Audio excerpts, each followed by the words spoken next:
Welcome to Choose Views with Richard Chew. Get ready to dive into a world of insightful conversations and thought-provoking discussions. As progressives, our job is to have an all-inclusive, full-on assault with all of our players. A show that will focus on moving our political, social, economic, gender, and cultural conversation forward. And all of our players means all of our players. It's Choose Views. And now, here's your host, Richard Chew. Good Monday morning, progressives. And yes, welcome to the January 6, 2025 edition of Choose Views, 773-763-9278.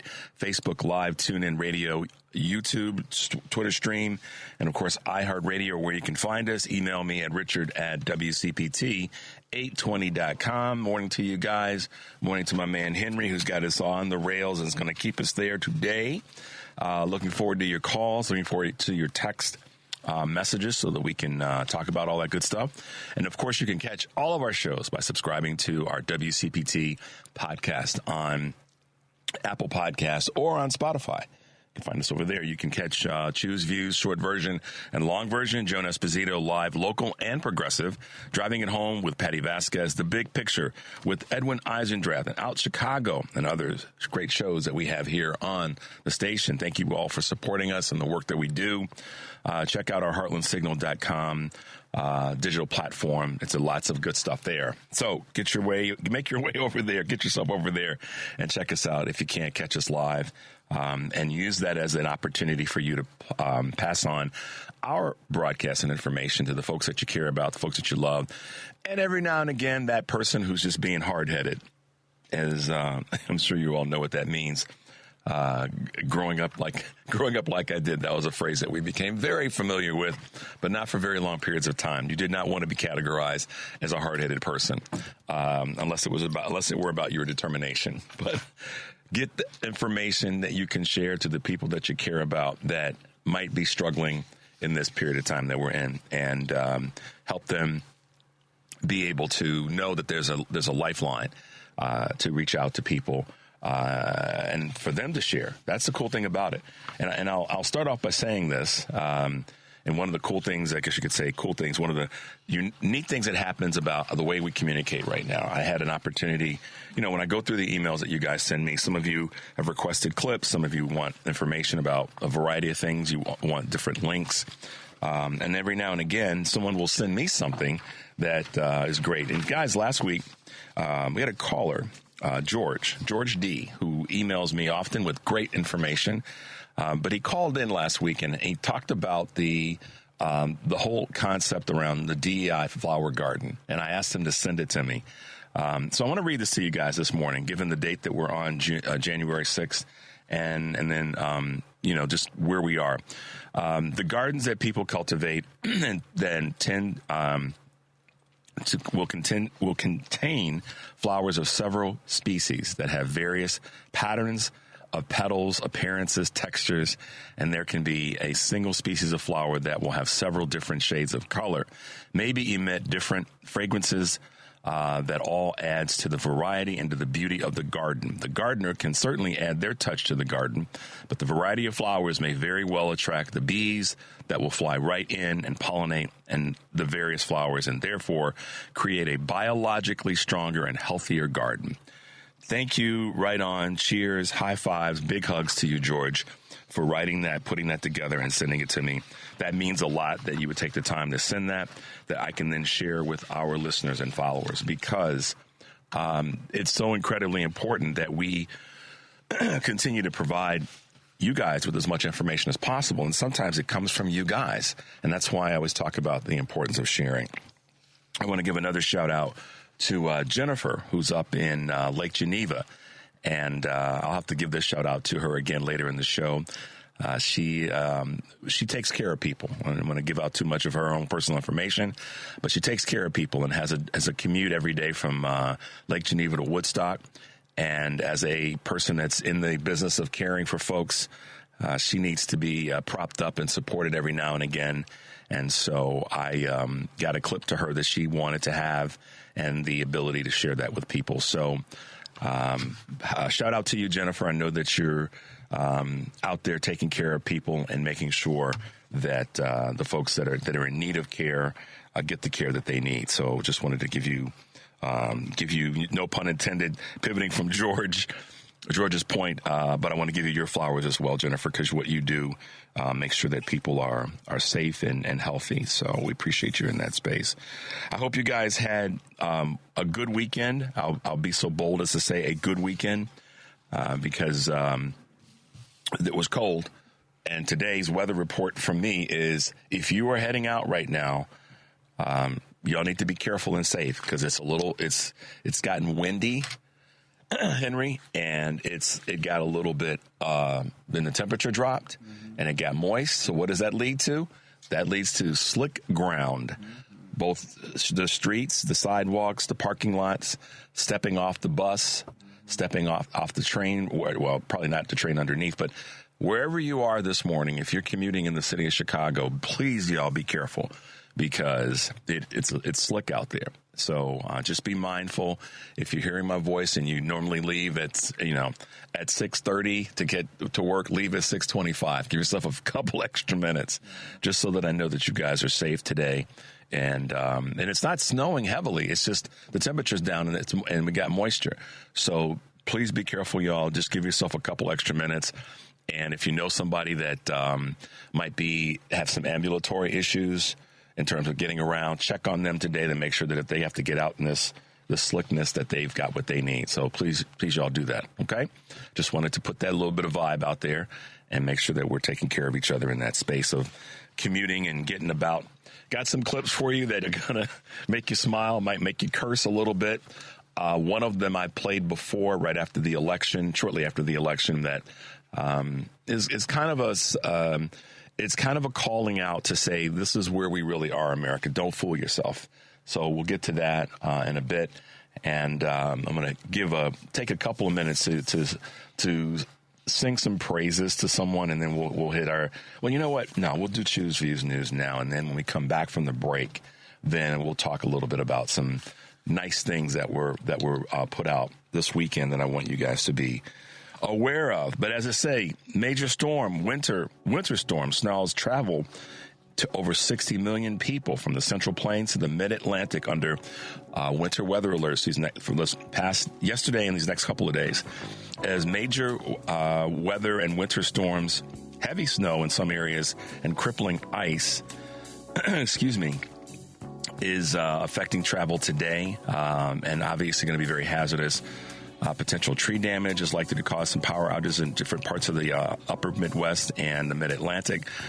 About 5,200 flights into and out of the U.S. were delayed in the last 12 hours due to the potential crazy weather that we're dealing with. Blizzard conditions in certain parts of Kansas and Missouri have been reported. So, again, if y'all are out and about, please be safe anywhere you are in the country, particularly in upper Midwest and the parts of the Mid-Atlantic.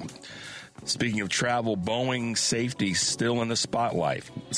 And why? Their mid-air blowout that sparked a series of investigations and safety scandals. The troubled aviation giant Boeing is still dealing with the fallout. The outgoing head of the FAA said the department's enhanced oversight of Boeing will continue indefinitely and urged the company to pursue a fundamental cultural shift. And that's probably what needs to happen if there's persistent issues. Maybe it starts inside, top down. Starlink. Got to report it. Got to report what we find. Wi-Fi on United by springtime. So Elon's getting his thumbs into stuff again, or indirectly with his companies. United Airlines is speeding up its timeline for equipping flights with SpaceX's Starlink Wi-Fi. It will begin testing the satellite internet service in February and bring it into commercial flights this spring, on ultimately expanding to its entire fleet of nearly 1,000 aircraft. United will offer the in-flight Wi-Fi for free to members of its Mileage Plus program. So it's really not free, but kind of free. The move comes as travelers increasingly expect faster, more reliable connectivity. According to The Verge, Delta Airlines currently offers free Wi-Fi to members of its loyalty programs, and Starlink has smaller deals with Hawaiian Airlines and the semi-private carrier JSX. All right, Generation Beta. This was a new one to me. Makes a big entrance. The name could perhaps still use some workshopping, but Generation Beta has officially begun to make its entrance with the dawning of the new year. The successors to Generation Alpha Betas will encompass children born between 2025 and 2039. While the defining social and cultural distinctions between generations only become apparent as they grow up, Axios notes that Beta will be the second generation born entirely in the 21st century. That's interesting.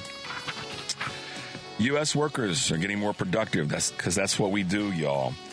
U.S. workers in the U.S. are more productive than ever before, and certainly before COVID-19, the COVID-19 pandemic, according to the Department of Labor statistics. Productivity increased 2% in the third quarter of last year versus the third quarter of 2023. Now, that's exciting to hear, marking the fifth consecutive quarter during which productivity gains exceeded 2%. By comparison, in the 5 years preceding the pandemic, quarterly growth continued more than 2%. That type of quarterly growth was only achieved twice. What's changed? Artificial intelligence, the wide adoption of virtual work technologies, a large immigration wave, and an upheaval in the labor market that shuffled people into better jobs. And last but not least, Costco, one of my favorite companies, is building more homes, and this is what's happening. Costco is partnering with Thrive Living, the real estate developer, to address the housing crisis in South Los Angeles, according to the Wall Street Journal. Costco plans to build 800 apartments above one of its stores starting throughout the early part of this year, 184 of which could be for lower-income residents. This would be the retailer's first U.S. residential complex with a built-in store. How about that? And it would pay rent to Thrive to reduce the developer's need for government subsidies. Not bad. The development, which uses new legislation in California to speed up the approval process, is expected to be completed in 2027. So there you go. Costco, once again, doing their thing to make things better for the people that they serve, and that's the overall community. So good on Costco.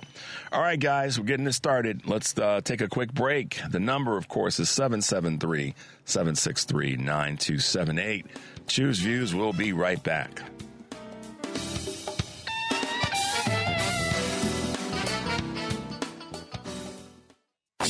It's Choose Views with Richard Chu on WCPT 820, where facts matter. Hey, guys, welcome back to Choose Views, 773-763-9278. As always, great to be with you guys here on this Monday morning, January 6, 2025. See, I didn't say it. Henry got it right, man. Got it right.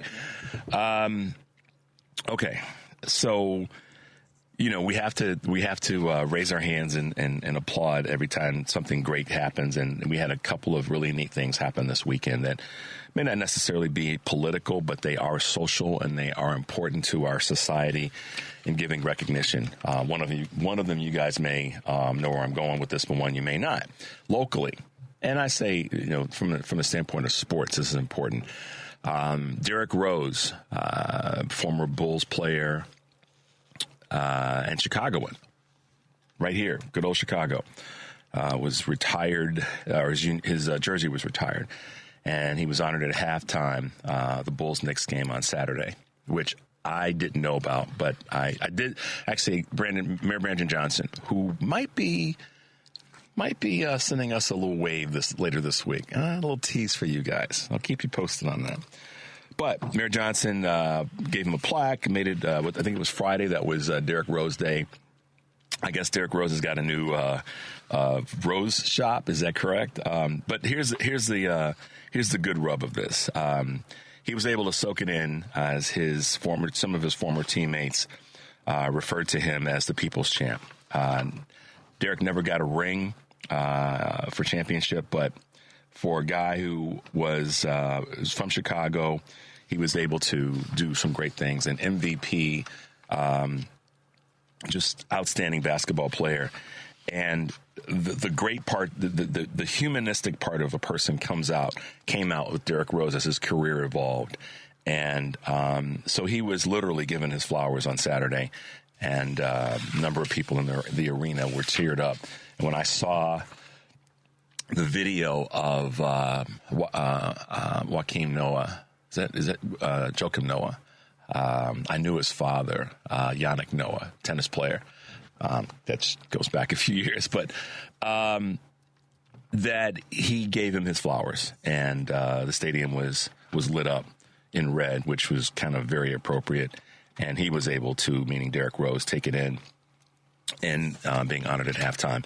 So kudos to this young man, this great player, and as it's turned out, an even greater citizen here in the city of Chicago. So if you happen to be out and about and you see Derrick Rose on the street, because he'll probably be hanging out in his hometown, give him a thumbs up, because he did well during his relatively short career, but pretty amazing career with the Bulls and Knicks and Cavaliers. Is that right? I think that's right.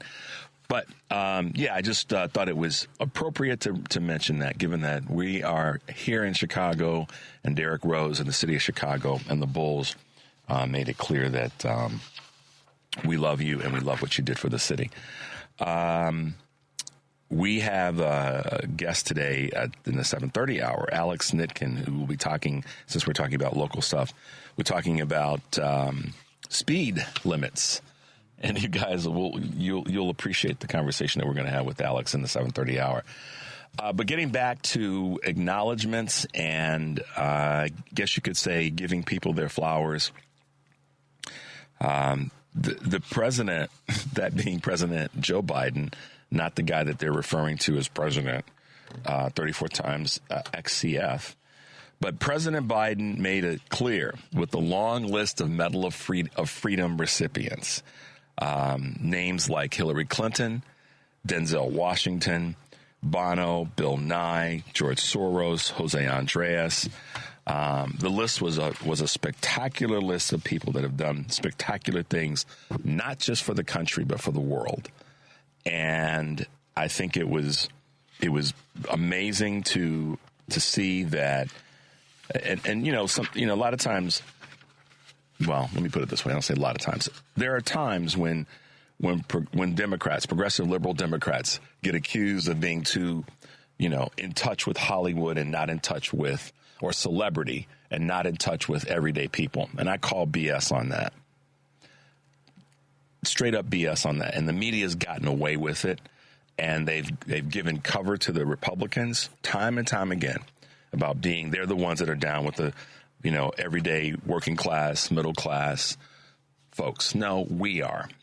And I call out some of my colleagues in the progressive conversation about that, because some of them have slipped into that conversation, Henry, of saying that we're too Beyonce-fied, or we're too Denzel-fied, or we're too, other celebrity. Listen, many of those celebrities come from what?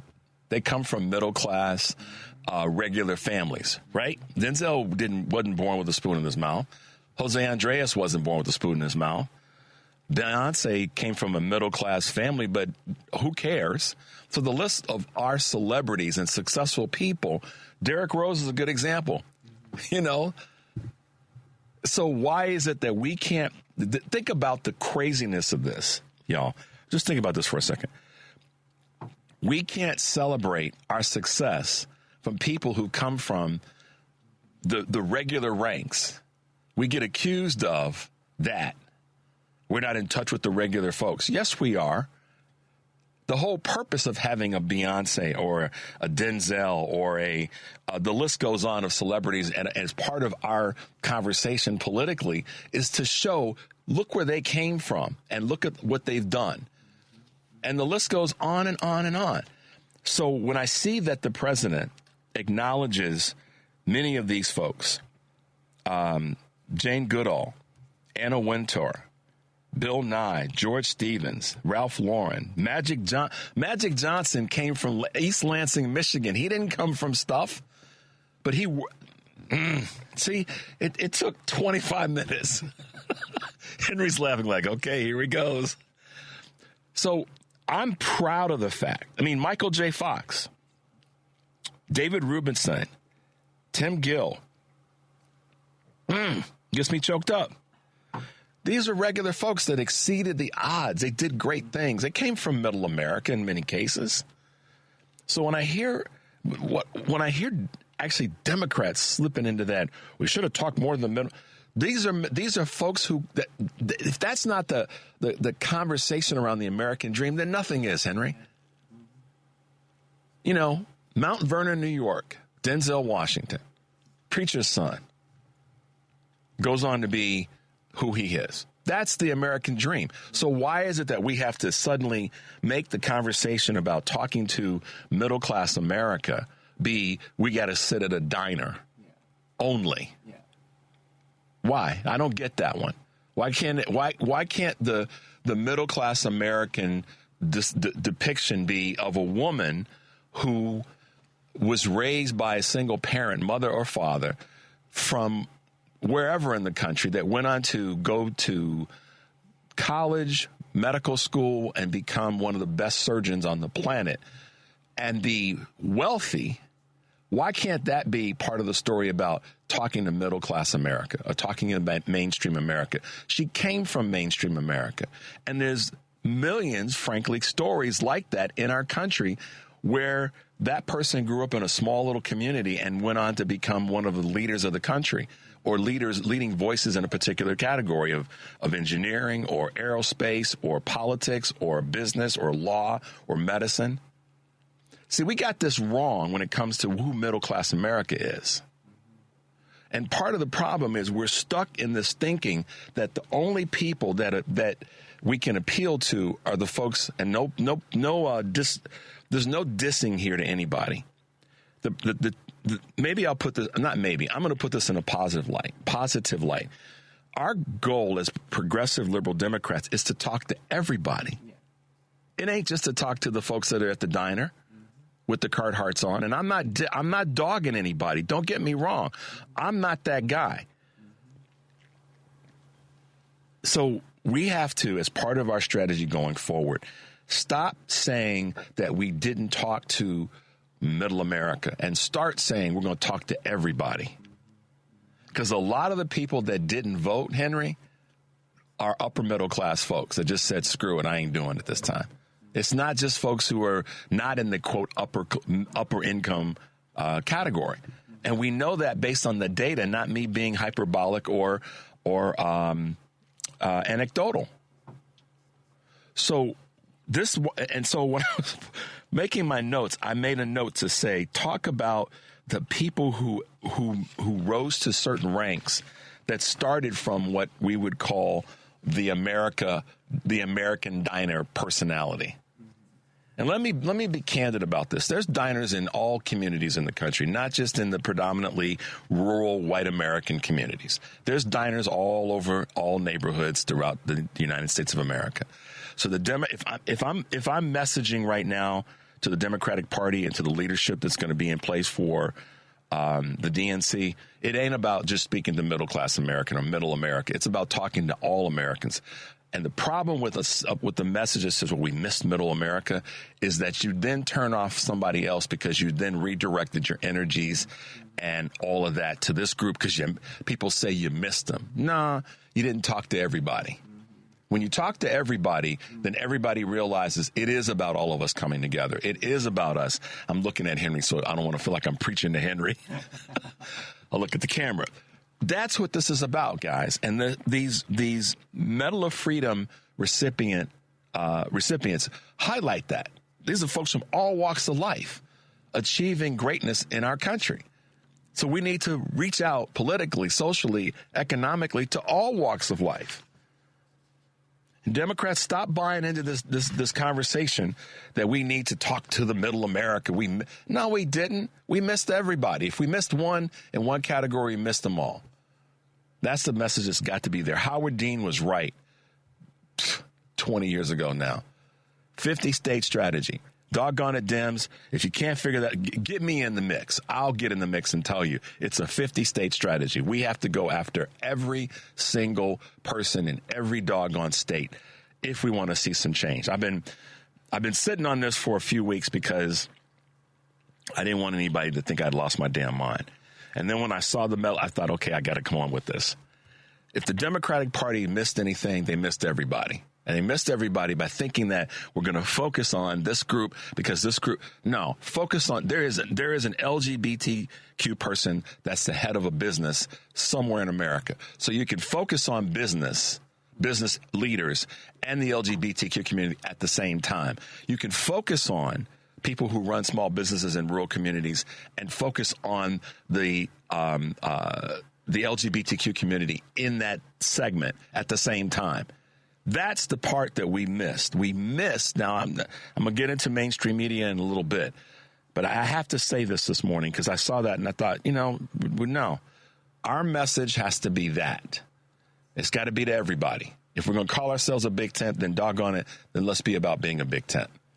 And stop trying to just go after microgroups. And more importantly, stop buying into someone saying we need to go after microgroups, but we need to stop saying we missed middle America. Because when you then say that, then there's people in other parts of the country that go, well, what about us? And we have the capacity as progressive liberal Democrats to reach everybody with a common message, a broad message, and then a specific message at the same time. We can walk and chew gum at the same time. So we're going to take a break so I can take a breather, and Henry won't think I'm yelling at him. The number is 773-763-9278. This is Choose Views, and we'll be right back.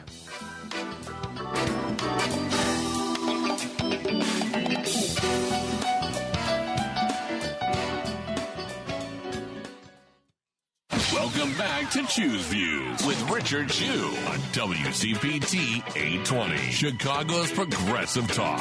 Hey guys, welcome back to Choose Views. So listen, I think what I was saying before the break about we have to make sure our message is a 50-state message from now until forever.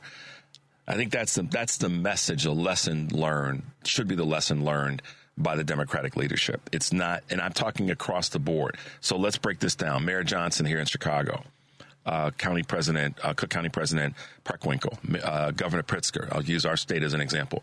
Our message has to be to the entire city of Chicago, whether you voted for the mayor or not. He still has the responsibility of making sure he's taking care of folks that didn't vote for him or didn't vote at all. That's his job. And I'm going to be a partner with him to help him get that done. I promise you that. Cook County President, the second largest county in America, y'all. Ms. Preckwinkle, know her as well. Work to make sure she does the thing to help everybody in Cook County and, of course, the collar counties in terms of her relationship with those leaders so that everybody benefits, not just the folks that voted for her. And the same thing for Governor Pritzker. Governor Pritzker is right on his hell.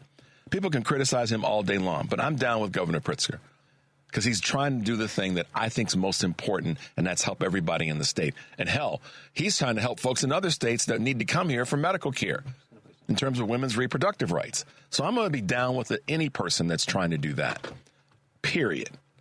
Call me a fool. I don't think I am. But that's how we need to roll as progressive liberal Democrats. We have to let everybody know we're down with them, irrespective of their state in life. And I'm going to read something to you that's a version of what I said, but I got this, received this text that I think is really important to exemplify what I'm talking about. Why can't a girl raised in a middle-class Republican Chicago suburb who went to Wesley and Yale, only use the first 25 years of her career defending children? That woman then used her positions as First Lady of Arkansas, then the nation, and becoming a U.S. Senator from New York who helped rebuild New York City after 9/11, then as Secretary of State, promoted democracy around the world, and damn close to being the 45th president. That's exactly right. So we can have our celebrity, our folks who've made it as an example, and not be denigrated for being uber wealthy or very successful, because oftentimes it's those people who are the most charitable. And look at the lineup of people who receive the Presidential Medal of Freedom. Charitable as hell. Came from, in many cases, the type of background and this came from our good friend Kurt Herner in Akron, Ohio. I don't want to take credit for something that's not mine. So see, this is who we are.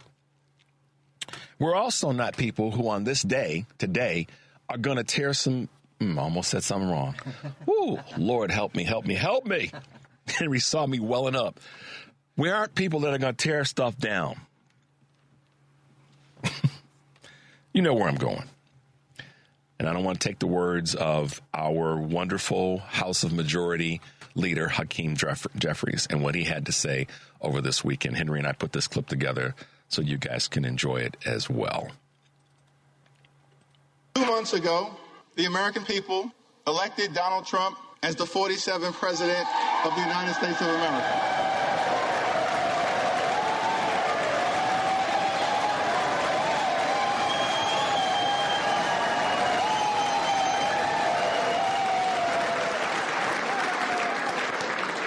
Thank you for that very generous applause.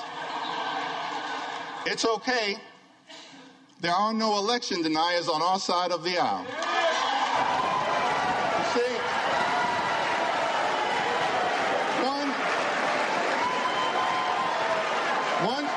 one should love America. One should love America when you win and when you lose. That's the patriotic thing to do, and that's the America that House Democrats will fight hard to preserve because we love this country. You see which got the bigger applause, and that is that came from the Democrats when Hakeem Jeffries said, we aren't going to tear stuff down. Okay, we're going to accept the outcome in the vein that we can. Not one that we wanted, but we're going to accept it and do the things that are about fighting for the country. He didn't say fight for Republicans. He didn't say fight for the wealthy, the middle class, the working poor. He said fight for the country. That's who we are. And we need to wear that cape like nobody's business. We need to walk around on this day and days going forward like the badasses we are with that cape and dare a Republican, a maggot, to challenge us on who we are and what we stand for. Whether we come from a family that is of wealth and we went on to do great things with it, upper middle class, I hate the words lower middle class, but the working regular folks. I'm going to put it that way. I'm trying to put positive words on something where people often get denigrated. I'm not down with that. But doggone it, we need to wear the cape of being proud, progressive, liberal Democrats. That we're fighting for everybody in the country, because we know damn well that the Republicans are not going to. They've already shown it. They've shown it not just since the election. They were showing it 2, 4, 6, 8, 10 years back since this knucklehead came to the scene. And yeah, what I'm hoping for you guys is there's a little bit of moxie and a little bit of the sadness that we've now had essentially 2 months to embrace and work through, not saying anybody's on a time schedule in terms of dealing with the frustration and sadness of the election. I'm not putting anybody on a time clock. So don't take it this way. Take it from this perspective, which is we now know, as we've known, that these folks are full of garbage. And I'm talking about local Republicans, too. I got an email from our good friend Al about Illinois Republicans, and it was disgusting, Henry. It was just right out disgusting. So it's not just a national. And I'm for those who don't like me saying that, then do something to fix the problem. Don't come at me for having that opinion. Let's do something to fix the problem. And the problem is not Democrats. Democrats don't get it right all the time, for sure. But we're not trying to hurt the country. We're not trying to take the country backward. I say that often because I want you to be reminded of it when you encounter somebody that brings you garbage. Put that suit on, put that cape on that says, I'm not having it. I'm not having it. And Minority Leader Hakeem Jeffries ain't having it. And I'm glad he said the words that he did. Because in the words of Richard Chew, MAGA, we told you so. Y'all messed up. And some of y'all are going to feel the pain, and some of you are going to acknowledge that there's someone standing on your foot, and others are not going to. You're going to just say that that's no one stepping on my foot, but it's somebody stepping on your foot, and it's not Democrats. We're the ones that are trying to help you get some new shoes, from the ones that are going to get ruined by the policies that are going to come forward from this administration, and how if there's going to be trickle down, talk about Reagan's old trickle down garbage. There's going to be trickle down. It'll be the trickle down of the pain that you're going to feel in local communities because of the garbage that the Republicans are going to bring forward in terms of federal policy, Project 2025 and all the rest. That's the pain. That's what you're going to feel in terms of trickle down. It ain't going to be trickle down of the wealth. It's not going to be trickle down of the largesse of the country and the ability for the country to take care of itself. That's not going to happen. And if you don't believe me, look at what took place after Roe was sent back to the states and the number of rape-driven pregnancies that took place in certain states in the country. And that's only going to continue. They aren't going to fix that. They don't care to fix that. So, MAGA, y'all messed up. And we have a clip that we're going to play that you got to hear it. We're not going to shield you from it. We're going to help you hear this one, too, in terms of, what I'm talking about? Okay. Yeah. MAGA, we are in the beginning of the longest, saddest, most excruciatingly and unsatisfying I told you so in the history of the world. And you're going to be reminded every day. See? Not coming from me. It's coming from a regular, everyday person that says, we know what, y'all messed up. We told you so. We told you so. And in that vein, I want to give a shout out to Liz Cheney. I was trying to think of how I wanted to say it. I wanted to say my one that I don't fully agree with on a lot of the things she voted for. I've said that before, and I'll say it again. However, we all have as a great song by gospel singer Donnie McClurkin says, we fall down, but we get up. And Liz Cheney may have, in my opinion, fallen down on some of her votes prior to J6 and being on that committee, but she got back up again. And so she gets, as many other people do, Kinzinger and that are Republicans and many, many others, they get their flowers. And so I want to acknowledge something that she posted this weekend. Donald, like she knows him, and she does. Donald, this is not the Soviet Union. You can't change the truth, and you cannot silence us. Remember all your lies about the voting machines, the election workers, your countless allegations of fraud that never happened. Many of your lawyers have been sanctioned, disciplined, or disbarred. The courts ruled against you, and dozens of your own White House, administration, and campaign aides testified against you. Remember how you sent a mob to our Capitol and then watched the violence on television and refused for hours to instruct the mob to leave. Remember how your former vice president prevented you from overturning our republic. We remember. And now, as you take office again, the American people need to reject your latest malicious falsehoods and stand as the guardrails of our constitutional republic to protect the America we love from you. Let me repeat this. And now, as you take office again, and this is why I wanted to kind of link all these things together in terms of what the 50-state strategy for the Democrats has to be going forward.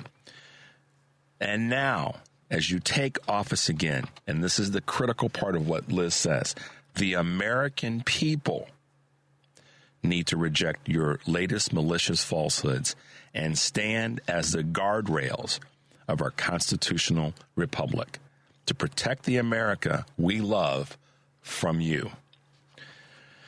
I will probably read that again over the next 4 years. I'm going to keep it close to me because I want you guys to know that those are the words that we need to say.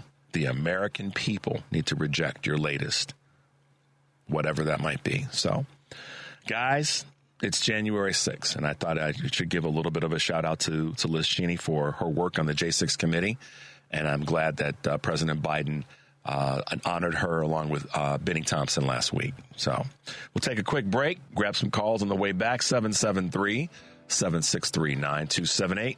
This is Choose Views, and we'll be right back.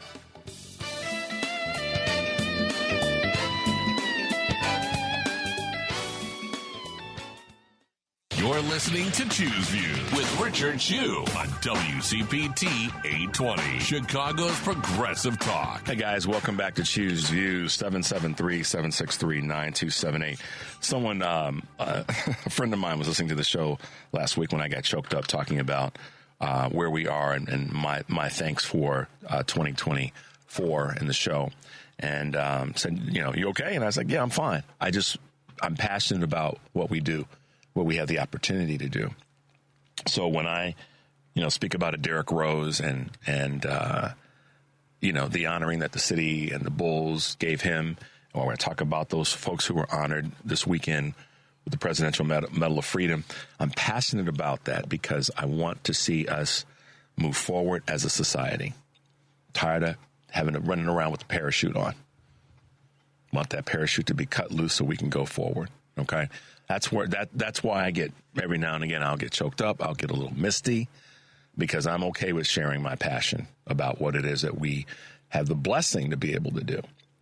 And so, whether it be local politics, the social issues, regional, national, it doesn't matter. International, my job, my belief, I should say, about my responsibility is to bring that to you guys. Because a lot of times getting teared up and getting choked up about something says it means something to you. And a lot of times we get the messaging wrong, that we can't feel the meaning about something. And I think that that's one of the things that we should own as progressive liberal Democrats. It shows that we care, in my opinion. So that's just to answer the question from a good friend of mine that said, "You okay, dude?" Yes, I'm more than okay.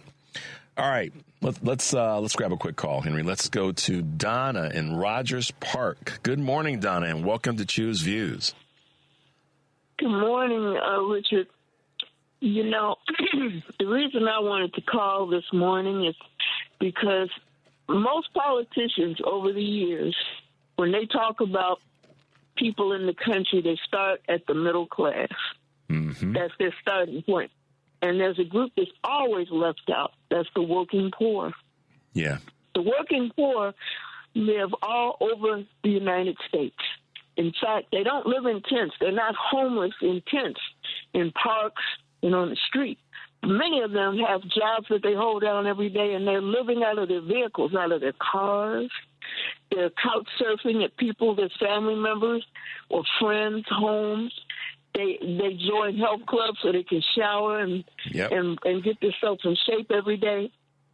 But these are hardworking people, and they don't make enough money, even holding down more than one job, and they don't make enough money to have a home or an apartment, and they're homeless, and they're living out of their vehicles. But they mask it. They don't tell anyone. They're holding a whole lot in, and they're putting up with life, and they're being disrespected. Yeah. And I don't know how the country can trust wealthy people that have never had to go through anything. I mean, they are completely out of touch. Here, they're putting their lives in the hands of people that have never had to go through anything in their life. They've had a handout. Most of them, they come from families that made a way for them. They said they're self-made millionaires, billionaires, and so forth, and they're not. They're not. And they never have been self-made. And one thing that upsets me more than anything is when the politicians, and I'm talking about Democrats too, yep. Democrats and Republicans and independents and libertarians, they start with the middle class. And to me, if we're ever going to make progress in this country, we're going to have to get some people in politics that start with the real group that makes everything possible for the middle class and up. Yep. And that's the working poor, because the working poor never gets included in the conversation. Donna, I can't add anything to that other than a huge agreement. And let me partner with you for a moment. Part of the reason that I said what I said earlier in the show about what the Democrats have to recognize if we're going to be the party that does work toward fixing what you just said is that it's an all-inclusive conversation. I believe, Donna, you could talk to all groups at the same time. And it's a question of building the organizational structure to do that. So how do we talk to the folks that you're describing? And listen, I see them every single day of my life. And I make a point of slowing my universe down to find out if there's somebody that I can help that's a complete stranger that might give what you said. And you said it so well, Donna. Thank you. They put a mask on. They fake it. Not fake it's the wrong word, but they put on what they have to put on to get through every single day, and they do all the things you just described. I'm in touch with that. I know that exists. So when I say how do we? I'm with you on that one. What's that? I said, me too. I'm with you on that. And I'll tell you what upsets me about them. They are disrespected on a daily basis. And I'll tell you why they hide it. They do mask it because people, a lot of them that are working, they would get fired from their jobs if they told the truth. Instead of getting help, a hand up, they would get cut out. Yep. That's why. Even their own families, a lot of times, they hide it from. Why? Because they're looked down on. Yeah. Well, what's wrong with you? How come you can't save your money? They don't understand. The cost of living spiraling up. Pay is not keeping up with the cost of living. I wrote this down. And you got all these hedge fund people that are buying up properties.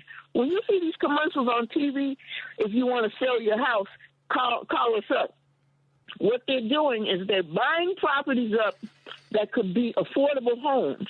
Instead of fixing them up and making them affordable, they're renting them out at these spiraling rental rates that they know no one can afford. That's part of the problem. It is part of the problem, and it's been noted by people who paid attention to it. I've talked about it loosely before, and maybe I should do a better job of talking about that more in depth. And I will put that in my list of things that I need to cover. But let me come back to something that you said, Donna, about last week. I believe it was Henry will have to help me out here. I said the biggest issue right now is not just inflation or not the increasing cost of things, but it's compensation. If we were to increase people, and I think it was last week because I was talking about the Michigan's upgrade and New York's upgrade. Hell, if we just paid people more, not just, let me be fair and clear. Let's get out of the way of paying people more money. Let's get that done. How in the hell is it so difficult to say, well, we're going to make sure that the shareholder part of this is taken care of, but we're going to forget about the people who made sure that there was a business for there to be shares to offer in the first doggone place. So let's take care of paying people more. Let's get the hell out of the way about medical coverage. How tired of a conversation do we have to keep having about insurance? I mean, good Lord. Right. So let's take some of those basic things off the table. Pay people more money. There is no upper level and supreme upper level manager, CEO, C-suite person that's going to lose a doggone thing if the people, and I understand this for those out there who will want to push back and say, oh, but no, Richard, you got to understand that if the company, I get the numbers. So you're not going to fool me or throw me that garbage. I'm not talking to you, Donna. But if we paid people more with the largesse that every Fortune 1000 corporation and their subsidiaries have, we'd start to fix the problem right there. It's a fact. It's a numerical fact. There's one more point that I want to make before I hang up, Richard. There's one more point that I want to make. If they don't start paying people more, the working poor, the low class, the middle class, and all the groups that are under the elite, if they don't have money to circulate in the economy, what will end up happening is rich folks will just be buying shares of stock from each other. Right. That is the lifeline of the country, is circulating money. When money doesn't circulate, the upper level group doesn't benefit. They'll just be buying back shares of stock. We have to circulate money in the economy for the economy to flow. Money is not designed for a linear straight line. It's designed for a circular flow. And rich people better get the real lesson out of this. You got to pay people in order for everybody to make a living, including the upline people. That's right. So I'm just going to leave you with that. And we got to get ourselves We got to put things in a proper perspective if we want to make it in this country. It's a great point, the only Donna. way. Thank you so much. Thank you so much for your contribution. I will, Donna. And happy 2025. We'll be here for you. So don't forget to call us back when you got something to say. Thanks, Donna. Hey, check this out. We're going to have to support each other because we're going to need it over the next 2 to 4 years. We're going to really need each other, okay? All right, Donna, thank you so much, dear. All right, bye-bye. She's right on. Listen, I'm not going to try to deny it or tap dance around it. We need to pay people more money. It's that simple. And she's right. That's the circulation of money. Let me put that in a spiritual context. Circulation of resources. That's spiritual. I'm not getting into a specific religious category. That's spiritual. You have to share the blessing. You have to share the resources. If you don't do that, you start to eat your own. And that's exactly what Donna was talking about. I hope y'all heard that. All right, guys, 773-763-9278. This is Choose Views, and we will be right back.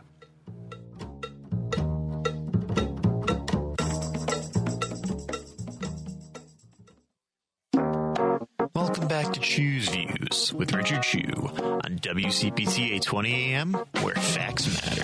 Take it away, Richard. And take it away we shall, guys. Welcome back to the second hour of Choose Views here on Monday, January 6, 2025. Yeah, I've been screaming at you a little bit in a good way. We have to, as Donna said, make sure that hardworking, quote unquote, regular folks. See, I can't call anybody poor. I just can't do that. Less than resources, lacking resources, resources deprived, whatever. But we have to make sure that we push companies to do better in compensating people. Tired of the BS that the companies can't pay more because then they can't meet their shareholder requirements. That's a bunch of, it's technically correct in that space, but it's a bunch of garbage when it comes to solving the problem of better income and forward movement in our country. It's a bunch of garbage. It just is. I've seen the numbers. I've looked at many company statements and their breakdowns and their shareholder agreement. It can be fixed. Is it a lofty thing? So what if it is? All right. I'm going to leave that alone for a moment just because I think y'all get the point. We have to have the big tent. And make your way over to heartlandsignal.com, our digital platform. Some great opinion pieces that are there. I'm going to talk about John Roberts again. We certainly have some Republicans that are just dogs. I mean, how are you going to go after a former president like some of these Republicans have against a former president and late now President Carter? How are you going to do that? And, it's up and down. It's up and down the list of Republicans, whether it be state representatives or federal representatives. Y'all need to go, stick your head in some hot water. It's just wrong to do that. And there's a number, you've got a couple clips over at Heartland Signal X that you guys can check out that reference that. So as we move along in this new year, one of the things that I want to say about Heartland Signal is that we're going to have a lot of great content, growing content, as the year progresses. So you guys make your way there. Some quick shout outs to some folks that sent me text messages this morning. Bob out in San Jose, California, thank you for your comments and appreciate your words about MAGA and Congress. And so thank you for listening way out on the West Coast. And got another one that says, we couldn't agree with you more about the full tent. And this person was referencing, Henry, how I remember this too. Rahm Emanuel told at the time Obama that don't worry about the Dems not voting for you, which was garbage commentary from Rahm. But what do you expect? And this is something that I wanted to tie to what one of my brothers-in-law and I had a conversation about over the holidays. And we're probably going to have him on the show in the weeks to come because he's part of an organization that makes sure that kids get food. All right. Novel concept. Not being sarcastic there. When Donna talked about this as it relates to the working poor, and when my brother-in-law and I were talking about this as it relates to children not having food, one of the things that he said, which was not new to me, but certainly something you guys should hear, is that they're feeding children not just in the west side of the city of Chicago. They're feeding kids in Highland Park. They're feeding kids in Oak Park. They're feeding kids around and he said, if you're listening, DS, that's something that's happening. Because I asked him, I said, are you able to bear witness to this in other communities in the country? And he said, he said, I have some real examples and some of it's anecdotal because I just know that it's happening. And he's been in this space as a professional for a number of years, and he's really good at it. And we're going to have him back on the show again, later this month. As a local issue, that's a local issue here, but it's a local issue in other communities. Now, that in terms of children being fed to go to school, being fed and being able to go to school and be effective. The point I'm making here is that one of the text messages that I received talks about basically, I live in the western suburbs. I'm not going to name this person respectfully. I live in the western suburbs, Richard. We have people at corners begging for money all the time. I keep gift cards in my purse to give them something. I know that a lot of people don't carry cash as much as we used to. And this is a small thing that I try to do to help. Exactly. And that's it's a damn shame that we have to do that in the first place. But, I try to do my version of it and other folks do their versions of it. But that's the point I'm making is the optics of being poor or being without or having struggles is oftentimes, and you're going to appreciate my little bit of a pivot I'm going to make here, is oftentimes directed at communities of color and in certain neighborhoods. But what my brother-in-law shared with me that I already knew, but he confirmed something that is a reality that he experiences, is that they're feeding children up in Highland Park. They're feeding children in other suburbs. And here's a woman that sent me a text, and I say that because they said purse, so I hope I didn't get that wrong. She's got folks in the western suburb of Chicago that she's, making sure she's prepared to provide a little bit of help to. So the challenge is that we got to make sure that we stop lying to each other about where the issues are. That's when going back to what I said about this Big Ten. If progressive liberal Democrats are going to help, and we have to, it's our responsibility, then we have to look at this a little bit more globally again. Not just a community, not just one, all communities. Because western suburbs, if you ask anybody, and Henry, you can correct me if I'm wrong, if you ask people about western suburbs, you're one of the first things that comes to mind is, it's a nice area and no issues, right? No drama, no folks on the corner asking for money, right? That is that which this was shared with me by one of our listeners in the West. That's not the image that first comes to mind, right? That's part of the problem, because we think that folks that are in those communities and wherever someone lives that's hearing this don't hear this the wrong way.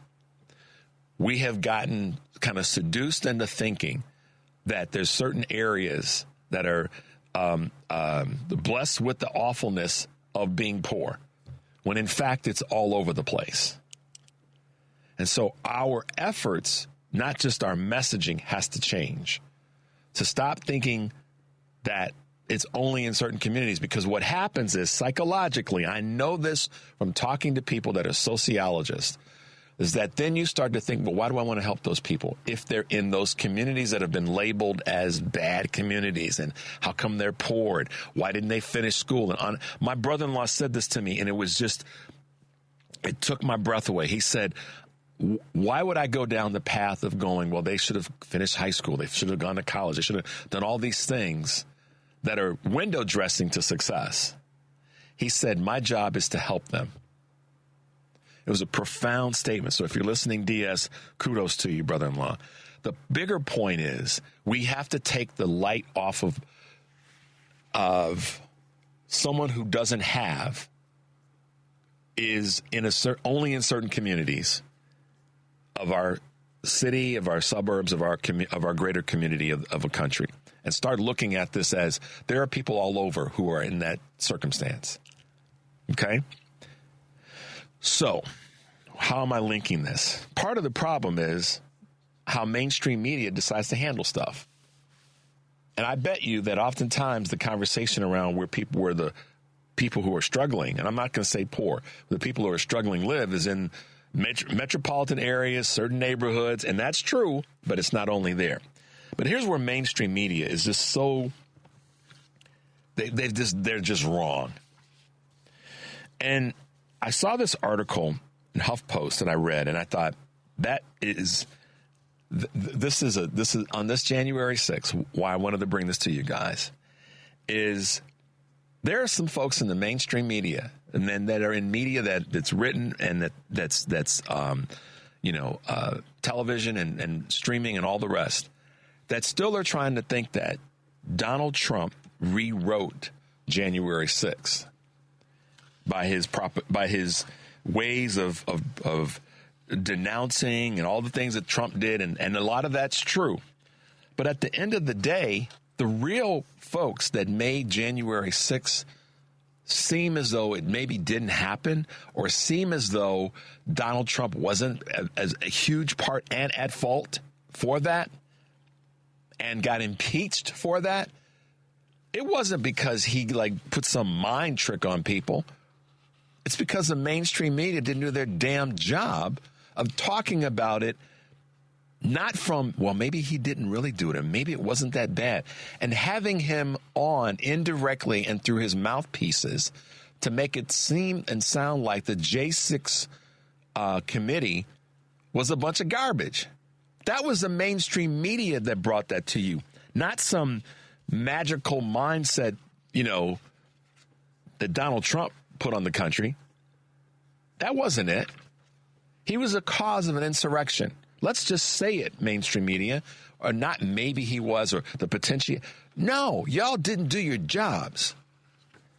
And in a good example of how this misdirection is designed for one purpose, and that's to misdirect, is the way in which Kristen Welker went after Chuck Schumer and saying that, or inferring that the Democrats lied, starting with you, Chuck Schumer, about President Biden's mental sharpness and mental decline. And he immediately shut her down. One, because it's garbage. But the other reason is, with all the things happening in our country about how things happen, NBC's Kristen Welker wasn't interested in the Republican refusal to do anything to what? Lower prices or a plan to cut taxes and on the wealthy and corporations, or how Republicans are eyeing up paying for those taxes and those cuts that they want to offer by taking health care away from millions of Americans. She would rather talk about and go after Chuck Schumer for him or the Democrats downplaying or not downplaying, lying, as she said, about President Biden's health care and mental sharpness. Rather than talk about what the Republicans have done to dog this country, she wanted to talk about that garbage. And I'm glad he shut her down. Okay? Mainstream media is doing the same thing with J6. J6 was looked at as a rogue group of folks that were going after Donald Trump for something that he didn't do. That's how mainstream media portrayed it. If you don't believe me, go back, just Google, coverage from, we'll call it June of 2021 and forward. You don't have to believe me. The evidence is there. So when we talk about this in the bigger context of how America has left people behind, or how the corporations and all the politicians, let's ask ourselves how mainstream media has left America behind. Because they certainly have. There's no question in my mind they have. And that's why you get garbage reporting from Kristen Welker on things like Chuck Schumer lying and the Democrats lying about President Biden's mental sharpness. And that's how you get them wanting to say that Donald Trump put some mind trick on people to get people to think that he was rewriting J6. No, the mainstream media didn't do their job. It's a fact. When we come back, I'm going to play a clip that I played shortly after the election, and I want you guys to hear about another observation about where we are and what took place and what's taking place. 773-763-9278. This is Choose Views, and we'll be right back.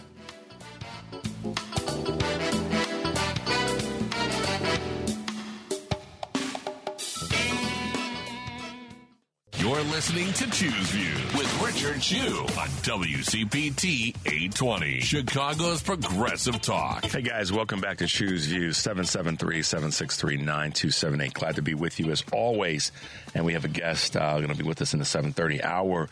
But for now, in case you're listening, Jennifer, who's out there serving and taking care of people, I want to give you another shout out.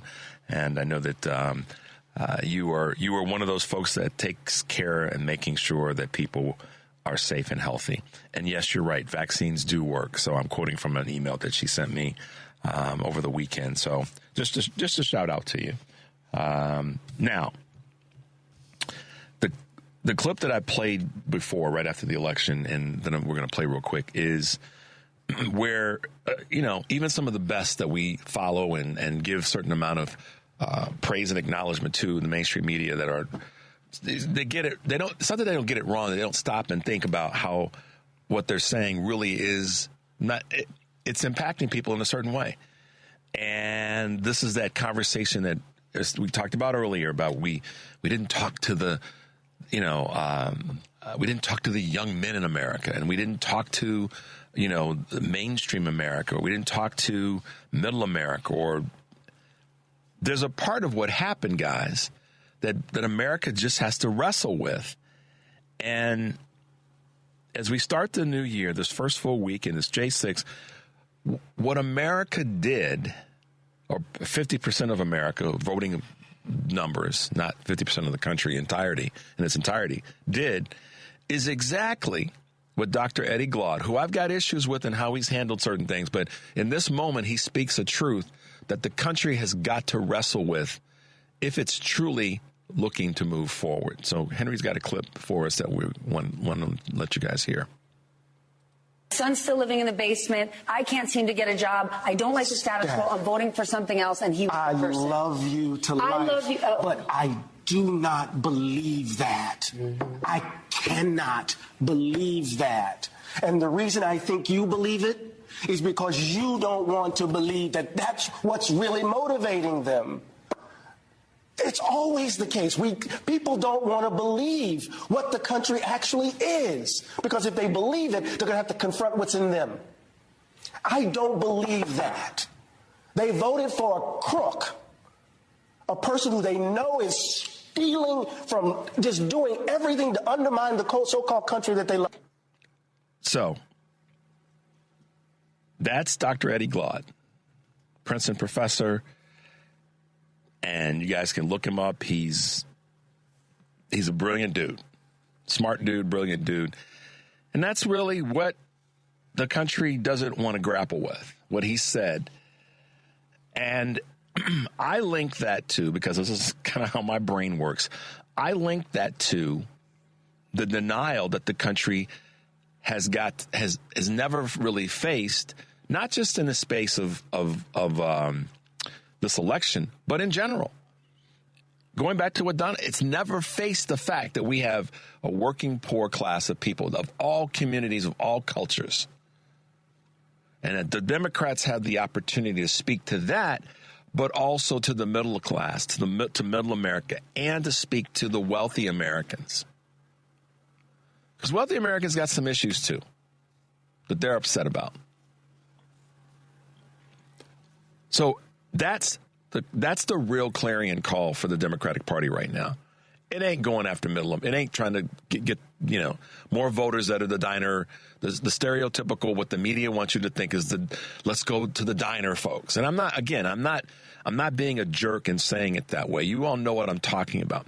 We as progressive liberal Democrats owe it to the country to have a broader, fully inclusive, as I say, all players means all players, approach as we go forward on every level. Mayor Johnson,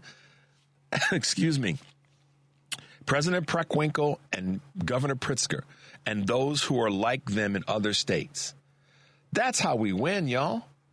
That's how we win. It's not rocket science. And we also have to call out mainstream media all the time. So last week, our good friend Karen Byrne from True Blue Politics podcast was with us in studio. And we may have talked about some of this on the air. We may have talked about some of it off because there were some expletives in the conversation. But one of the things that right now all of us have to do, and I've been speaking to this for a long time, is and our elected officials and our business leaders have to do is when there's some garbage put out there, you need to call it out real time. I promise you'll feel a sense of relief. You won't walk home, drive home, get home, whatever, get to your next venue and go, man, I wish I had said something. And part of the way that you have to be able to do that is to be prepared for it when it's coming at you. One of the things that I try to do and kind of wear as my badge of honor is to provide you guys with information or what's inside of me about dealing with those things, and to keep you, as I've said oftentimes, stouted up to talk about it. And that's where and what we have to require of our leaders of all sorts in all categories. And I think it's our responsibility. So when Eddie Glaude talks about that talked about that on Stephanie Ruhl's show, what he was trying to get her to understand respectfully is we got to stop lying to ourselves.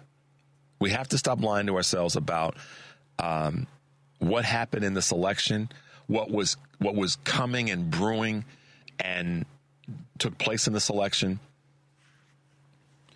And at the same time, when we talk about this as it relates to our business community, we have to start letting business leaders know this is no longer acceptable.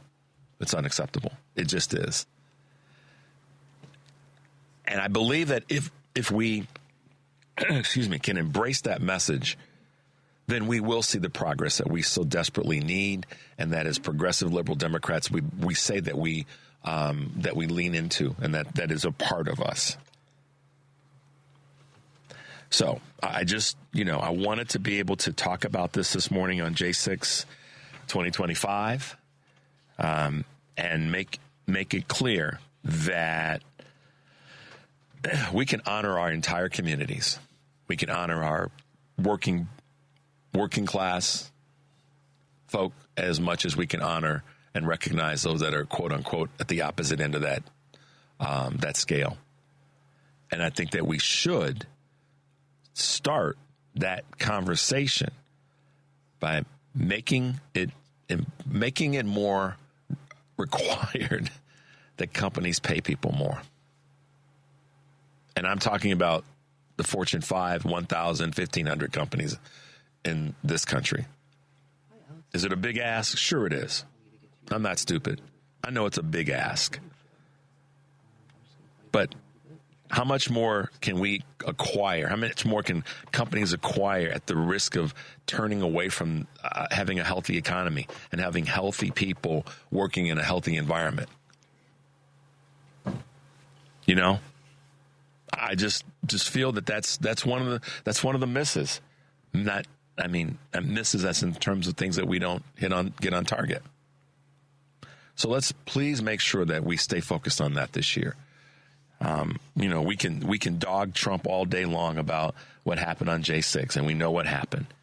And as Hakeem Jeffrey says, that's not coming from we know that there won't be any folks on the left or Democrats pulling that kind of garbage. We know that. So I'm sharing my piece in that space, guys. Because I see it maybe in a broader sense. I'm not saying that no one else does, but I see it in a broader sense. How can we make sure that in this cycle, we spend all the time we can inspiring our leaders of all categories and all levels to do a better job of reaching more people. And more people and more players means all players. I think we are fully capable of doing that. And some of it's, again, repeating myself for a good reason. Some of it's by measure of us having the will to put on that cape and call people out in the moment when garbage comes your way, and to not sit back and take it in this next cycle on any level, and pushing all businesses, boards of directors, that, hey, this is unacceptable. So there we go. Guys, we're going to take a quick break. When we come back, we have our guest, Alex Nitkin, that will be with us to talk a little bit about folks who are driving too fast. All right, guys, 773-763-9278. This is Choose Views, and we'll be right back.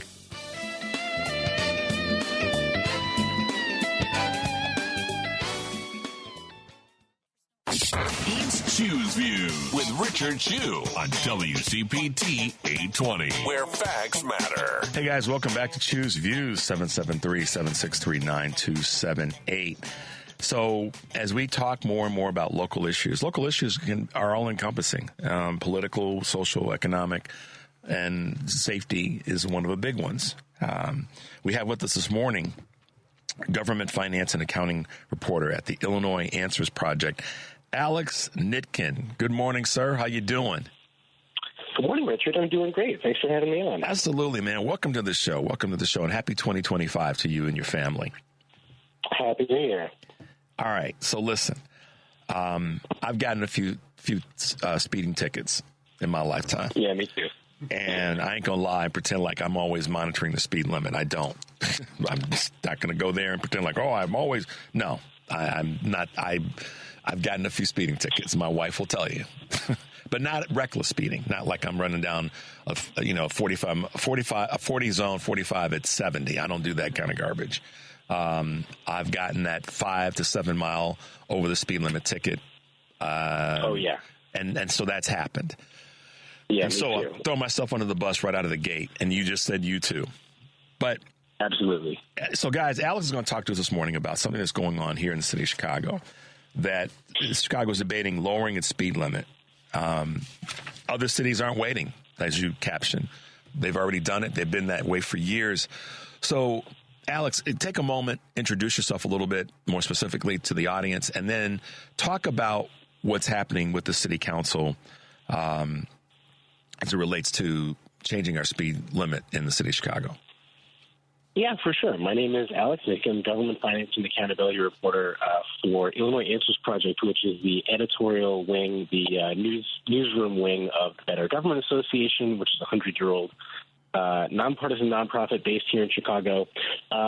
Basically, we're an investigative newsroom, and we look into different aspects of Chicago and state government, and trying to just look into essentially what's working and what is not, what areas of improvement there are. One of the big areas of focus that we are doing is to look at, other cities in the way that they have solved certain problems that Chicago, or not solved, but, improved certain problems that Chicago is still burdened with. One of the things that we have been looking at and trying to focus on more is traffic safety and sort of issues that are before the city council right now. And now that the budget is wrapped up, it seems like really this is going to be the next big issue before the city council is this ordinance that has been introduced and actually passed the committee to lower the statutory maximum speed limit in the city of Chicago on city streets, so not including expressways, from 30 to 25 miles an hour. Now, 30 is basically the state default speed limit, and other than that, you would have to sort of manually lower it to 25 or 20 around the city. And now Alderman Daniel Espada, who's the chair of the City Council Traffic Safety, Pedestrian and Traffic Safety Committees, introduced an ordinance and passed it through committee that just needs to get through City Council to lower the citywide speed limit from 30 to 25 miles an hour. And obviously it's super controversial. I mean, pretty much the first thing that came to my mind and comes to a lot of people's minds are, there are going to be a lot more traffic tickets when this happens. People tend to be skeptical of anything that seems like it's just trying to get more revenue or more tickets from drivers. So we basically went and looked at other cities' track records with this and found that Chicago has actually fallen behind most other major cities that have already made this move a long time ago. And it was controversial at the time. And after they made the move, there was a really significant decrease in traffic deaths and a really tangible improvement in traffic safety without really much of an increase in ticketing or fines or anything like that. Wow. Okay, so as I said right out of the gate, I've gotten a few speeding tickets, not out of being reckless, but just that 5 to 7 miles over, you got your brain on something else, and you get hit with the camera, ticket and all the rest that we know is out there. So question and statement, Alex. Why is it not? I mean, listen, other cities have done it. That means it's workable, but that's not the reason to do something. You do it based on the data. Just because somebody else is doing it doesn't mean that you do it. But if the data backs it up, then it might be something to look into. So just be brutally honest, because I don't pick my favorites. Why has it not happened yet in the city of Chicago? In your observation. Listen, this is a question that I think applies to a lot of different aspects of city government. I think that Chicago likes to think of itself as being different and can't compare itself to any other city, whereas, at the end of the day, there are just nationally accepted best practices that the city has sort of been slow to move to. I think a big part of the resistance is that, the way that the city council sort of functions as a controlling body for the city, every alderman likes to have their own sort of dictates over whatever happens in their own ward. Right. And essentially, we heard a lot of this debate when this ordinance was coming up through the committee. This was the basis for a lot of the resistance from aldermen who were saying things like, well, why do you want to do this for the whole city? We individually, all 50 of us, know our individual wards best. So why don't you just lower the speed limit only in the wards where the aldermen want to lower the speed limit? That's garbage. That's insane. Listen, this is why I can say this full-throated. I love my city, and I'm going to criticize my city for the not good things, and I'm going to praise it for the good things. But that's just flat-out garbage. I'm hoping to have a conversation later this week with Mayor Johnson. I may bring this up. That's just crazy. So you and I, Alex, are driving from one ward to another or one neighborhood to another, and suddenly the speed limit goes from one to the next or up or down. That's going to cause more tickets than if it's across the board. They're out of their mind. So that's a big argument. Yeah, that's an argument for just doing a big one fell swoop across the board. But it's also, you asked a reason why Chicago has held out and not made a lot of these reforms that other cities do. This kind of, parochial ward-by-ward thinking applies to things like housing policy with accessory dwelling unit ordinance, or booting cars is legal in some wards, not other wards, is a reason why Chicago can resist a lot of these reforms that just data has shown has been really effective in other cities, is because there has been this culture of you try it in your ward, I'm going to keep it the way it is in my ward. So that's just sort of one answer to your question. But again, we looked at, New York lowered the speed limit to 25 miles an hour in 2014. Seattle did it. All cities all over California are doing it now, including including San Francisco and Los Angeles, Boston. They all basically had very, very similar results, which was almost immediately a 20 to 30% decrease in traffic deaths. San Francisco studied one stretch when they lowered the speed limit by 5 miles an hour. They found about a 30-second increase in the average time of most car trips and a really major decrease in deaths, injuries involving pedestrians. Especially what's really interesting is that every time this has been studied, it's had the most effect, the most dramatic effect, lowering the speed limit on super excessive speeding, like you said in the beginning, like driving with 40 in at 25 mile an hour. That's the most reduced. Yeah. And one of the most interesting things that I thought in Seattle, they did a specific experiment where they deliberately just lowered the speed limit. They replaced signs. They didn't do anything else. They didn't add cameras. They didn't add enforcement. They didn't add infrastructure or curb bump outs or anything like that. And they still, even in that circumstance saw a pretty significant decrease in crashes and decrease in speeding. So, you kind of think to yourself, like, okay, you change the signs, who's really going to do anything? We're actually seeing that in other cities, when just the signs are changed and nothing else happens, it still makes an impact on the traffic safety. Sorry about that, Alex, and listeners. I caught myself just listening to you, and I wasn't prepared to talk or ask you a question, Alex. Okay. So we know the data is out there that supports it in other communities, and I know from having spent time in each one of those big cities that you just talked about, specifically Los Angeles and San Francisco, that they have a lot of traffic, as does Boston and New York. And they have a similar configuration as it relates to the fiefdoms of aldermen and councilmen and all that, councilwomen. So they got the same sort of layout where you've got folks that are elected to run their part of the city, if you will. So that's just an excuse at this point. And boy, it touches a nerve with me because I've gotten my speeding tickets. I've gotten my share, but not out of being reckless, but just, not paying close enough attention. I think this will benefit many more people from a pedestrian standpoint than it will from a car-to-car standpoint. Is there any evidence to back that part of it up? Yeah, I mean, essentially we're just looking at these areas and cities where this has gone into effect and just seeing that, pretty consistently the streets become safer, cars get slower, and, fewer people are getting hit. Most of the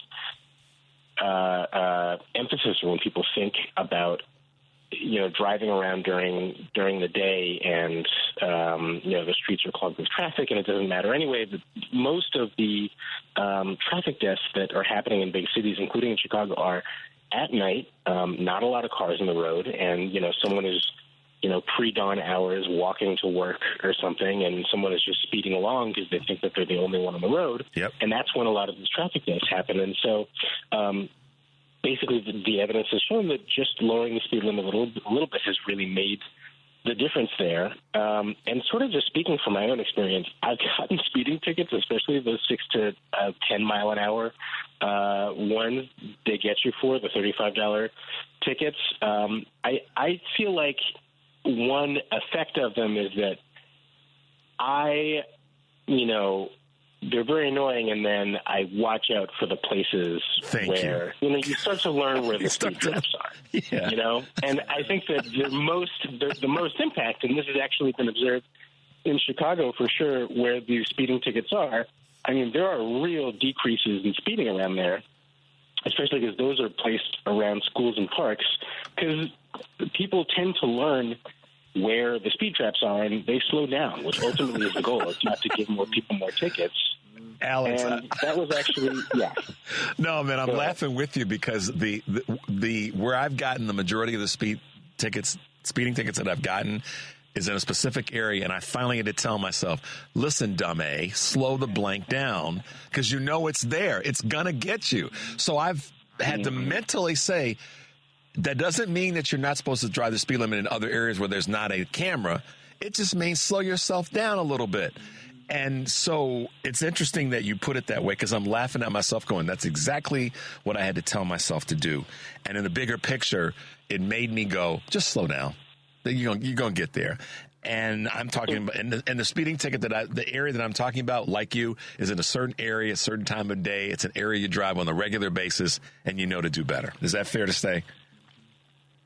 Yeah, I mean, that's at least the goal. That's what they're there for. I mean, it's a little bit hard to believe that they're not just about revenue sometimes, like in the budget negotiation the last couple of months where they sort of announced that they were going to, increase speed cameras in order to basically close a $10 million hole at the time in the budget. It's kind of a bad look because ultimately, from a policy standpoint, the whole point of these fines is supposed to be for deterrence of bad behavior, nothing to do with revenue. Right. Interestingly, there was the New York Department of Transportation studied the impact of their speed camera program, which dates back to 2013. At first, it was really small and just around schools, and they expanded it to the whole city, and found that more than half of the people who got speed camera violations there did not get a second. and something like another 20 or 30% who got a second one did not get a third one. So that would be evidence of, the impact, cameras and the pilots really doing their job. There's a whole other dimension to this, which I only briefly mentioned, which is infrastructure. I mean, a lot of advocates for road safety and pedestrian safety would say that the whole end goal here should be designing streets such that, super speeding is impossible, with things like, making the lanes a little bit narrower, but sort of just like raising crosswalks or some more speed bumps or making sidewalks a little wider, things that, don't really have a whole lot of impact on traffic, or if anything, make traffic a little smoother and more directed, but just, make it easier for the drivers to sort of know, hey, this is a 20 or 25 mile an hour zone. Mm-hmm. Like it doesn't make sense to blast through at 40. Well, one of the things that I wrote down, is going to be a huge part of this. Yeah, sorry, Eric. One of the things I wrote down in my notes, and to your point, is about awareness will help. And so the two kind of final things I want to touch on is awareness is going to help. Making if this were to go through, it being a more publicly discussed thing that we have out there amongst us, so people know it's coming. Hopefully that will be part of this, and I think you're shedding a lot of light on it. The other thing I wanted to mention is what are the businesses' input, or do you have any information in terms of what businesses are saying about this, particularly if we're talking about streets that go through areas that are highly populated residential and then highly populated business and then the mix. What are you seeing there, though? Yeah, I mean, it's an interesting question. Frankly, the business constituencies and chambers of commerce and, restaurant association, all those really haven't come out of the woodwork to develop any kind of opinion on this. I think that you do sometimes see businesses come out and protest things that will, take away parking. They feel like that will impact businesses, but ultimately, I guess the other side of that argument is, hey, if cars are going slower and they're not just speeding past all the businesses, they might actually be able to, slow down and look over and see, oh, hey, maybe I should stop and shop there or eat there. Mm-hmm. So the short answer is we haven't heard a whole lot from business constituencies. I think that it ultimately comes down to, a battle between the sort of biking, transit, walking constituency out there and just drivers and aldermen who, are concerned really about, and I think reasonably so, about equity in ticketing and sort of who would bear the brunt of most of the ticketing. But, interestingly, in the last couple of years, it seems like more political momentum for lowering the speed limit has built because for as many drivers who are living in their wards saying, hey, I'm getting too many tickets, there are very often more parents and residents who are saying, hey, there are these maniacs who are speeding all over the place and putting our kids at risk. And those folks want controls on speeding and on traffic safety. And so it seems like it's a pretty, precarious vote at this point. The sponsor of the ordinance, thinks that he has enough votes. But it's going to be close, and it's sort of a live ball right now. It seems like it's going to maybe be resolved in the next couple of months or so, so it's something to keep an eye on. So, Alex, what is it that you and I individually and collectively can do to forward this conversation and maybe get this one across the finish line? And what can others do, frankly? What can regular citizens do? That's a really good question. I think that ultimately at a base level, it comes down to talking to your aldermen, showing up to ward nights, calling the office, saying, hey, how are you voting on this issue? How do you feel about it? And just expressing how you feel about it, either as a driver or as someone who uses the streets on foot or has kids in schools who you worry about their safety, walking to or from school. Just express your view to your local alderman because that matters, on a local level so much more than people realize it does. It's very common for, on the floor of the city council even, an alderman to stand up and say something like, I was this way on an issue, but then 4 people called my office and expressed a different view, and so I changed it. Mm-hmm. It really is. That's sort of the beauty of local politics and local organizing. There it is. That kind of change and impact really is possible. And then other than that, I think just, something that I've started to do since I've started reporting on this is just sort of looking at my speedometer a little bit more and noticing. When I'm driving down sort of one of the bigger roads in Chicago on like Ashland or Irving or Ogden or, Garfield, and just realizing like, am I, do I need to be going 30 right now? Can I be going like 25 or 27, and just sort of like noticing? Yeah. Just sort of like that's the other part of just sort of being a good citizen and user of the public way. Wow. That, Alex, you and I could talk about, we could laugh about this and about it because of the fact that we both have had a similar experience in getting that 6 to 10 mile per hour ticket. But I thank you so much for being with us. I'm going to say this as we wrap up. Guys, this is Alex Nitkin, and he is government finance and accountability reporter at Illinois Answers Project. A great dude that's doing some heavy lifting, not just in this space, but in other areas. And I'd really like to have you back on the show in the future because you've written some wonderful articles and, kind of taken the cover off of some things that we need to talk about as a society, specifically here in the city of Chicago and the surrounding area. So, Alex, thank you for being with us, and thanks for the work that you do. And how can folks find you? You can read all of our stuff, of mine and my colleagues, at illinoisanswers.org, or our colleagues who are on the other side of the firewall doing policy advocacy work at bettergov.org. Awesome. Alex Nitkin, y'all. Good to be with you, my man. Happy New Year to you, and slow down a little bit when you're driving, okay? Thanks so much. Yeah, you too. See, I knew I'd get you to say it. All right, Alex, thanks for being with us, and we'll have you back in the future, okay? Yep. Have a good day and a great week. You too. Bye now. Bye. Oh, wow. Anybody that says that conversation wasn't relevant to me, you're lying to yourself, even if you don't drive that much. We all have stepped on that gas pedal a little bit too hard too often. So I commend Alex for the work that he's doing. And, I know that there's folks that have a different opinion about it. And we're going to just not go through a break. We'll finish up. Yeah. All right. I know that there's folks who have said things like, well, if you drive too slow in an area, then you could cause an accident. I get that. I remember that. And I got a text from someone earlier saying that, let me see if I can read this out, Henry. Speed limits. Many years ago, when I took my driver's ed, the teacher taught our class to go, quote, the common speed of traffic. Because if you're driving 55 when someone else is doing 80, you're going to cause a wreck. Well, you're not causing the wreck because at the speed limits, and I agree with what the person's saying. I know where you're coming from on that. I remember that too. So I'm not criticizing what they said. You're not the one causing the wreck, though, if you're driving the speed limit. It's the person who's driving over the speed limit that caused the wreck. I get it. And that was a phrase that I remember too. Thank you for sending me that text. Go the common speed of traffic. When you're on a highway, that's probably more relevant. Because I will say if someone's driving too slow or below the speed limit, then, we want them to get over to the right lane and God forbid something's going on that's causing them to drive that slow. They may have an impairment or they got, who knows? Something may be happening. But by and large, I get that in terms of the common speed of traffic. But if everybody's driving 80 miles an hour, it increases the odds that there's going to be an accident. So we all have to, and I'm pointing the ire at myself first and foremost. We have to drive the speed limit and be mindful of it. I like what Alex said about looking down at the speedometer, and all that. My phone will tell me that I'm driving too fast. I didn't realize this about a year ago.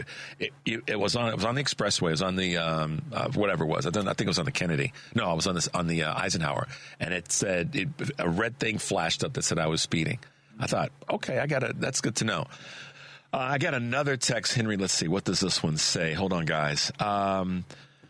Okay, here's a thought. Compare the number of deaths and injuries and the total cost of damages and destruction on January 6th to those caused during 6 months of daily nationwide peaceful protests turned riot status. Okay, that's an interesting perspective. But here's why I think that And that may have been less to do with driving and more to do with destruction by the J6 crowd. In general, though, what Alex was saying about looking at your speedometer is probably good measure and good medicine for all of us. It's great to have him with us, and sometimes with those kinds of conversations, you have to stop and put yourself in the literal driver's seat and go, yeah, this does apply to me because I'm a pedestrian. I'm a biker. I'm talking to all of us. We all are at some point a pedestrian. We all, are driving. We're all in a vehicle, et cetera, et cetera, et cetera. This is something that impacts us all. So I'm going to do my part in this space to lean into it with my alderwoman, Pat Dowell. And I'm going to do the same when it comes to other folks that I know that are part of city council and our city government, because I think this is something that I don't think it's going to hurt. Again, I'm trying not to be anecdotal in this space or situational, but the greater conversation is the math, the numbers, the data that says that it's working in other cities. And let's face it, New York and LA have more traffic than we do, and Seattle has less, so that's a good comparison. So if we're in the middle of just taking these three cities plus us, adding San Francisco, which has less overall traffic than we do, City Council, come on, y'all. For those of you who are listening and those of you who know someone on the City Council, get your boy, get your girl. Make the phone call, like Alex said, and be a part of the solution. Local, that's why we're bringing you guys more and more local content and folks that we speak with, because local affects regional, regional affects national, and national affects the world. And that's what we have an opportunity to do as progressive liberal Democrats. We have the opportunity now. We've always had it, but it's in our face to affect the world. And it starts with us recognizing that something as seemingly small as a speed limit is going to have a more regional and national and global impact. Let's do our part. Let's not leave anybody on the sidelines. Let's take a message from what Donna said earlier, who called in, and reach out to all the folks that need to be in this tent. As always, guys, great to be with you. Starting off the new year, first full week. This is Choose Views. Take a deep breath. Make your life count. We'll see you tomorrow.